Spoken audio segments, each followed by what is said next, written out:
राम राम है भाई सभी भाइयों को अपनी। और काफ़ी 2-3 दिन से कह रहा था कि आके एक डाटा एनालाइज किया, वो डाटा शेयर करेंगे आप लोगों के साथ।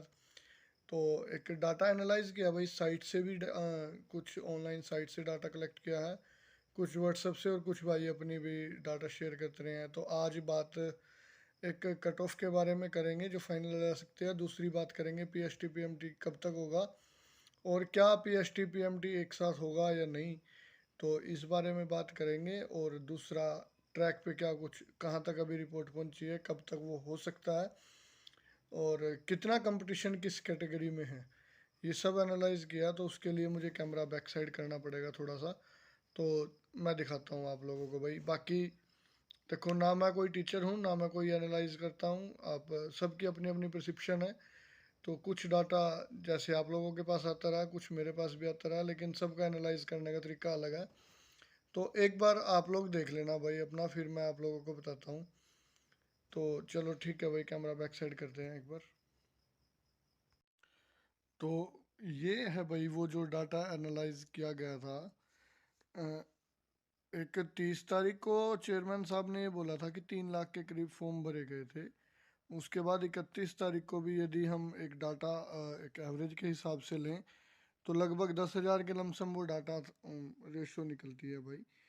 एक सबसे मैं बता देता हूँ, टोटल जो फॉर्म है वो आपके 3,10,000 भरे गए हैं। उसमें से मेल के जो हैं वो 2 लाख, फीमेल के 90,000 भी हो सकते हैं, 85 भी, 95 भी। ये एक मिड पॉइंट की एवरेज ली गई है कि 90,000 के लमसम वो पॉइंट होंगे। उसके बाद एक्स सर्विसमैन 8 से 10,000, और ये 5 से 7,000 भाई जो डिपेंडेंट वगैरह होते हैं या थोड़ी मिस्टेक्स वगैरह की एवरेज ली गई है कि भाई हाँ इतने फॉर्म हो सकते हैं।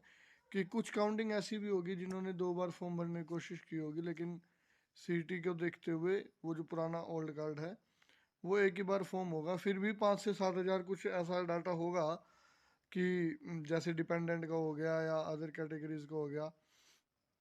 तो टोटल फॉर्म जो है वो 3,10,000 के करीब भरे गए हैं हमने। अब बात कर लेते हैं कट ऑफ की। ये जो कट ऑफ लिखी हुई है ये आपकी है फर्स्ट लिस्ट। जो फर्स्ट लिस्ट आएगी ये उस चीज़ की कट ऑफ है।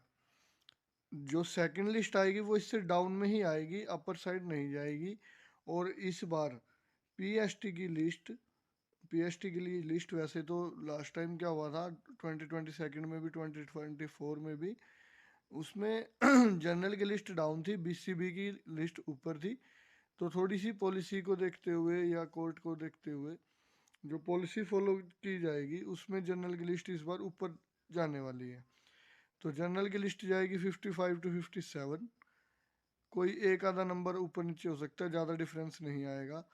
क्योंकि यदि जो डाटा दिया गया अगर वो सही है तो ये कट ऑफ बिल्कुल एक्यूरेट प्रूव हो जाएगा कि हाँ एक्यूरेट डाटा है ये उस हिसाब से। उसके बाद EWS कैटेगरी, ये जो कैटेगरी है ये मोस्ट डेंजरस कैटेगरी है इन दिनों, क्योंकि इनकी पोस्ट एक तो सबसे कम है, दूसरा जीआरपी में भी कोई पोस्ट नहीं है, यही रहने वाला 54 to 57। बाकी आप लोग डाटा देख सकते हो। फीमेल का जो डाटा है वो बिल्कुल लमसम यही रहेगा, कोई एक नंबर का डिफरेंस आएगा, 1 या 2 नंबर का, इससे ज़्यादा नहीं आ सकता। ये पहली लिस्ट है। दूसरा क्या है, इस बार जो पहली लिस्ट है, पहली लिस्ट बुलाई गई थी वो बुलाई गई थी 4 गुना की लास्ट टाइम। इस बार बुलाएंगे 10 गुना की। तो पहली बार मान लो, पहली बार जो पिछली बार पहली लिस्ट लगी थी उसमें सपोज करो कि 10,000 बंदों को बुलाया गया था, लेकिन इस बार 10 गुना को देखते हुए एवरेज को भी इंक्रीज करेंगे। तो 10 की जगह हो सकता है कि पहली लिस्ट में 15,000 बंदों को बुलाया जाए। और इस बार क्या है, तो ये आप लोगों ने डाटा एनालाइज कर लेना है। 99% चांस है कि इसी के क्लोज ही रहेगा, 1% चांस है कोई एक आधा ऊपर नीचे हो जाए। देखो वो हो भी सकता है क्योंकि एग्जैक्ट तो नहीं डाटा अपने पास आया, जितनी कैंडिडेट का आया था उसके हिसाब से रेशो निकाल के एनालाइज किया भाई। और एक किस कैटेगरी में कितना कंपटीशन है इसके बारे में बात करेंगे थोड़ी सी।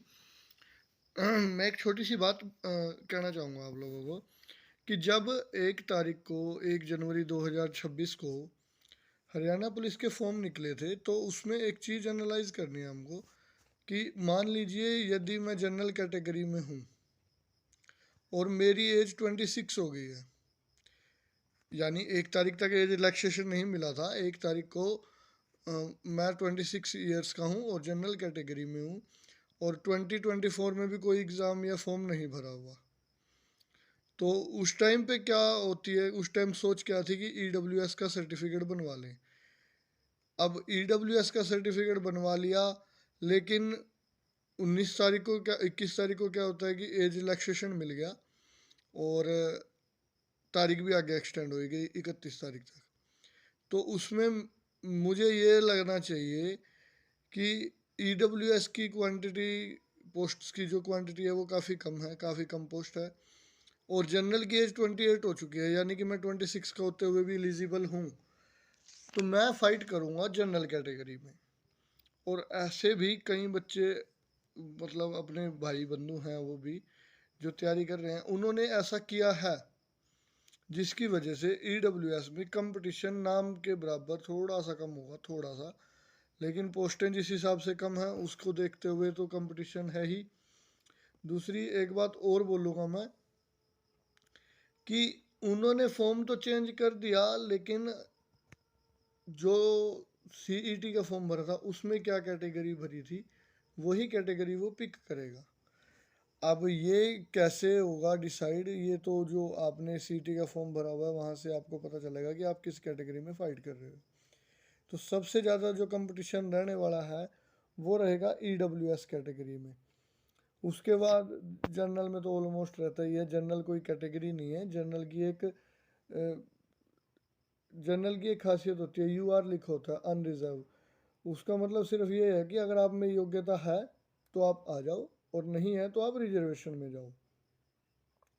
तो सबसे ज़्यादा कंपटीशन रहेगा वो रहेगा EWS कैटेगरी में, मेल का भी और फीमेल का भी। और दूसरी बात एक और, EWS में GRP में कोई भी पोस्ट नहीं है भाई, ना मेल की ना फीमेल की। तो सबसे बड़ी बात जो EWS वालों को है वो ये थोड़ी सी तंग कर सकती है। तो उस हिसाब से आप अपनी प्रिपरेशन रखें। और एक चीज़ मैं कहूँगा कि PST PMT होने के जो चांसेस एक साथ बताए जा रहे थे वो 99% होंगे भाई। क्यों होंगे? क्योंकि लास्ट टाइम क्या हुआ था कि जब 4 गुना क्वांटिटी इन्होंने बनाई थी, 4 टाइम्स कैंडिडेट को बुलाया था, लास्ट में ऐसा हो गया था कि क्वालिफाई के लिए जो एग्ज़ाम के लिए 4 टाइम्स कैंडिडेट चाहिए थे वो इन्होंने ये गैदर नहीं कर पाए। और दूसरा क्या है, फिर उन्होंने PMT और PST एक साथ कर दिया ताकि जो कैंडिडेट निकल रहा है वो PMT में निकले और जो पास हो रहा है वो डायरेक्ट सीधा ग्राउंड में जाए, ताकि क्वांटिटी डे टू डे इनको अपडेट होती रहे। इस बार भी ऐसा ही होगा, क्योंकि जो इस बार चेयरमैन जी हैं वो काफ़ी क्लेवर हैं और बहुत एडवांस्ड भी हैं, अपडेटेड रहते हैं छोटी छोटी सी चीज़ों को लेके। जैसे अभी एक नोटिस वायरल हुआ था और तुरंत 1 घंटे के अंदर उसको क्रॉस करके अपना अपडेट कर दिया अपने ट्विटर हैंडल पे, अपनी स्टोरीज पे, कि ये फेक है। और हमने ये चीज़ पहले ही कह दी थी कि कभी भी इस तरह का अगर ऑर्गेनाइजेशन होगा तो वो 1 वीक में कंप्लीट नहीं हो सकता। इस बार PST PMT एक साथ होने के 99% चांस हैं।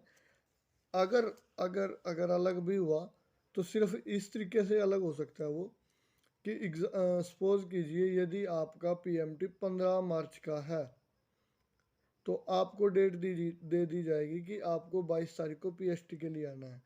16 वाले को डेट दी जाएगी कि आपको 23 को आना है। 17 वाले को डेट दी जाएगी 24 को आना है। 18 वाले को डेट दी जाएगी 25 को आना है।